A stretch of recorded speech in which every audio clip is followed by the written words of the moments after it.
Hello!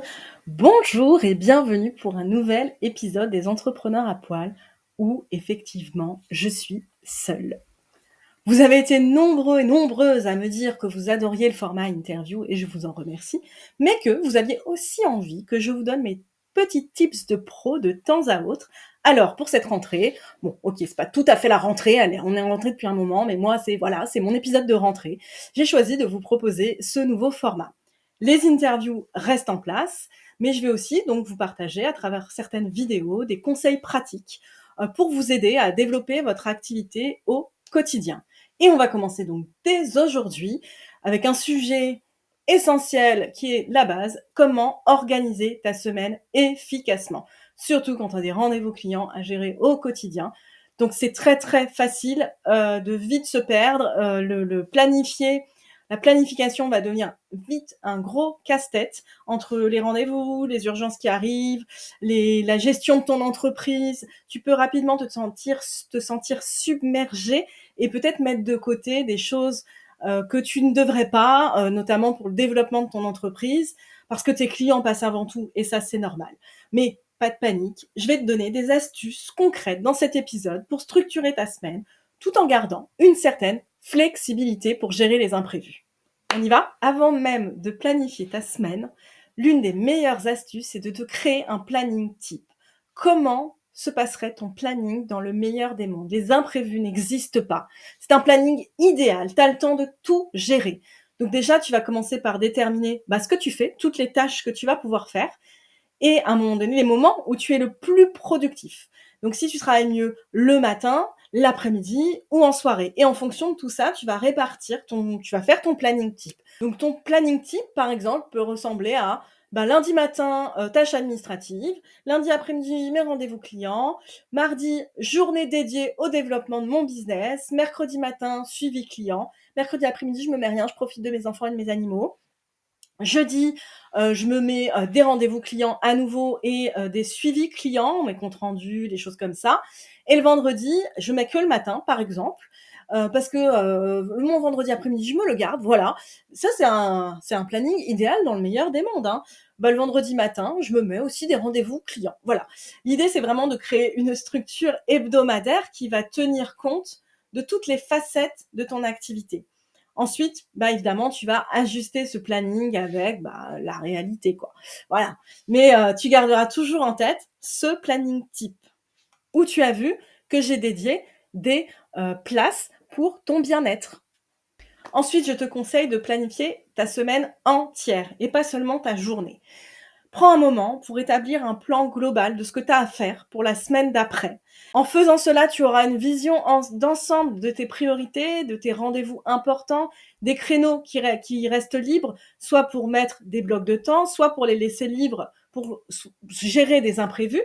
Donc ça va te permettre, en planifiant ta semaine, de pas courir après le temps et de mieux anticiper les imprévus. Donc pour ça, tu utilises un calendrier tout simple où tu pourras voir ta semaine. Il faut que tu aies vraiment une vue d'ensemble. Et là, c'est là que tu vas mettre les blocs de temps.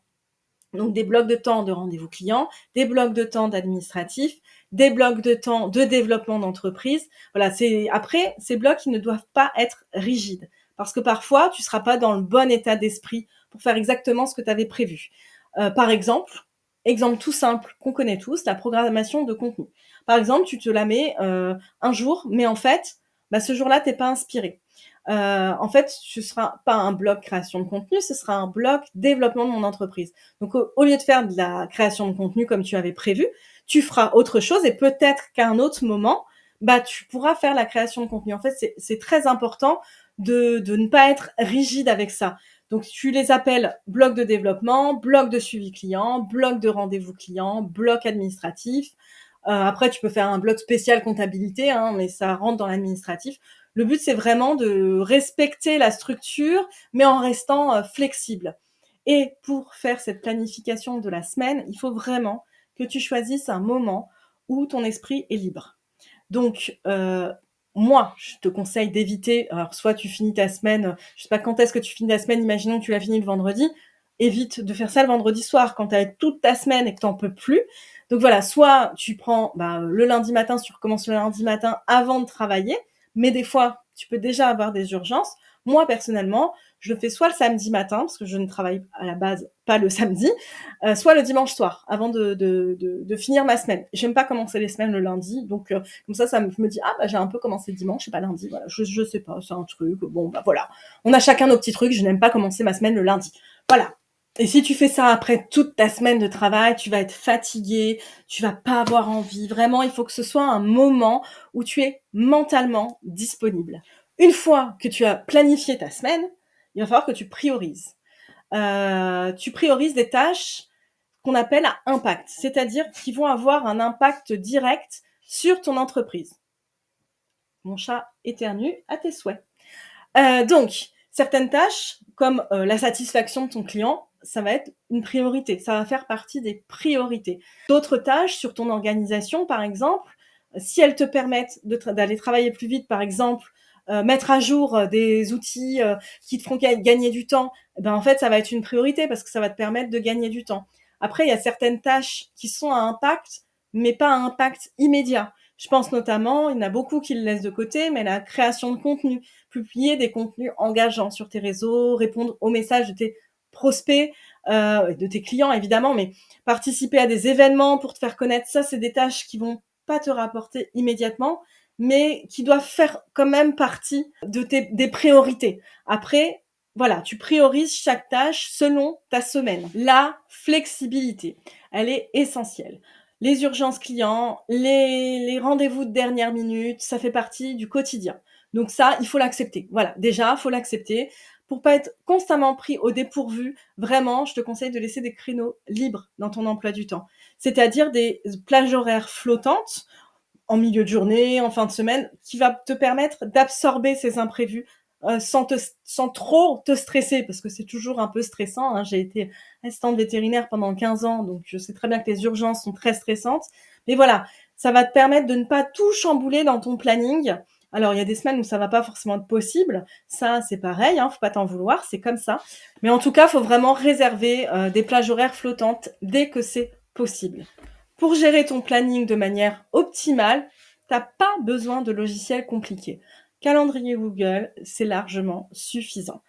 Après, tu peux aussi avoir une to-do. Ça peut être, je l'accepte, ça peut être sur un carnet. Après, c'est pas l'idéal parce que, par exemple, si tu veux être flexible et pouvoir mettre des blocs là ou des blocs là, bon bah, tu vas être obligé de faire des ratures ou de refaire ton planning. Tu vas un peu perdre du temps. Moi, j'utilise Notion. Vraiment, je mets le lien en description. Notion, c'est vraiment, alors ça va te permettre de tout gérer, mais en tout cas, tu peux te faire des listes de to-do, tu peux te faire vraiment ta planification de la semaine. Moi, je planifie tous les jours, je priorise tous les jours, tu peux mettre des priorités. Donc moi, je trouve ça vraiment essentiel. Il y a aussi un autre outil que je te mets en description qui s'appelle Trello, qui est peut-être, si tu es débutant, plus simple à utiliser que Notion. Après, il va pas aussi loin si tu veux vraiment gérer à un moment donné toute ton entreprise. Mais Trello, c'est très bien, ça marche avec des petites cartes. Tout est bien expliqué. Tu peux faire des listes lundi, mardi, mercredi, jeudi, et là, tu as ta liste. Et ça te permet aussi de switcher si tu n'as pas eu le temps de faire ça ou si tu as déjà fait ça au niveau de tes tâches et au niveau de tes blocs de temps également. Donc, tu trouveras les liens en description. Enfin, s'il te plaît, fous-toi la paix. Fous-toi la paix, garde du temps pour toi. Il est essentiel de ne pas surcharger ta semaine. Je sais que c'est hyper tentant de remplir tous les petits créneaux disponibles, mais non, parce que tu vas arriver à l'épuisement. Il faut que tu prennes du temps pour toi, que ce soit pour te reposer, pour ton développement personnel, pour aller gambader dans la forêt, pour aller jouer avec tes petits chats trop mignons, pour vraiment passer du temps avec ceux que tu aimes. C'est vraiment hyper important parce qu'un entrepreneur en bonne santé, c'est un entrepreneur efficace. Et je sais que tu le sais en plus. Si cette question de l'organisation de ta semaine te parle, sache que c'est un des nombreux sujets que j'aborde dans ma formation Les entrepreneurs à poil. Je t'accompagne pas à pas à structurer ton activité, à attirer des clients, à faire grandir ton entreprise. On parle même de rentabilité, on parle d'autorité, vraiment de manière sereine et organisée. Je t'accompagne tout le long sur cette formation qui est spécialement conçue pour les entrepreneurs du monde animal qui veulent apprendre à organiser leur activité de manière optimale. Si tu veux aller plus loin, si tu veux découvrir toutes les stratégies que j'utilise, je t'invite dès maintenant à rejoindre la liste d'attente. Pourquoi ? Parce que tu auras un accès exclusif aux informations du lancement, parce que tu auras une avant-première pour pouvoir t'inscrire et tu auras aussi l'avant-première sur le contenu exact de la formation et surtout, tu seras en avant-première pour bénéficier de la réduction qui est réservée aux premiers inscrits. Je te mets le lien vers la liste d'attente dans la description. Et avant de conclure cet épisode, tu le sais, c'est la coutume dans les entrepreneurs à poil de mettre un animal à adopter. Bon, moi, je mets une association en avant, qui est l'association Ciara. Tu en as sûrement entendu parler, parce qu'ils font un travail formidable pour la protection de nos animaux. Ils font un travail formidable pour aider les animaux de la rue, pour les sauver, pour les soigner, pour les protéger.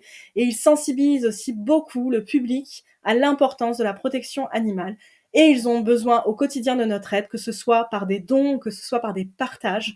Donc je te mets le lien en description. Ils ont bientôt un gros projet pour aider plusieurs associations. Donc j'en parlerai très prochainement.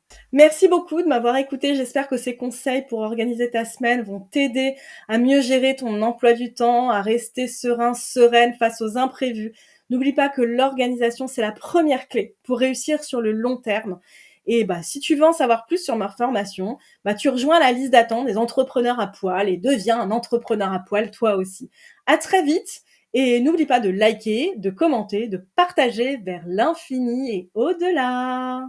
Et on se retrouve très bientôt pour une interview. À bientôt!